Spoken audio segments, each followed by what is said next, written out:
మరి ఈ యొక్క చైతన్య జ్యోతి యాత్ర ద్వారా నేను పొందిన అనుభూతి ఏంటంటే, మరి పత్రిజీ గారు సంకల్పించినటువంటి ధ్యాన జగత్ అనేది నా కళ్ళారా వీక్షించాను.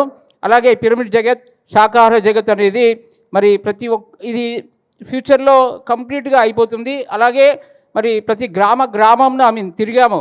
అన్ని గ్రామాలు ఎక్కడ ఏది కూడా వదిలిపెట్టకుండా ప్రతి పిరమిడ్ని మరి రాత్రి 12 అయినా 1 అయినా కానీ మరి జేజీ నారాయణ గారి యొక్క సహనము మహా అద్భుతం అండి.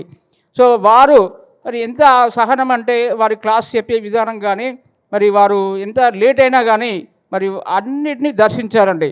సో ఎన్నో అద్భుతాలు జరిగాయి. ఎక్కడికి వెళ్ళినా కానీ పిరమిడ్ మాస్టర్స్ యొక్క మరి ఆత్మీయ పలకరింపు, వారు భోజనం పట్టే విధానము, మరి వారి యొక్క అకామిడేషన్ మాకు ఇవ్వడము, అవన్నీ కూడా మరి చాలా అద్భుతంగా జరిగింది ఈ యాత్ర అనేది.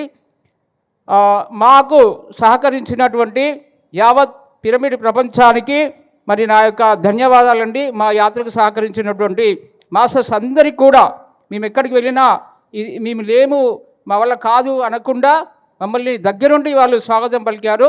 కాబట్టి రాబోయే రోజుల్లో మరి యొక్క పత్రిజీ చైతన్యం అనేది ఇంటింటా గ్రామాన మరి యొక్క చైతన్యం అనేది విస్తరిస్తుంది. అది ఖచ్చితంగా జరిగి తీరుతుందండి.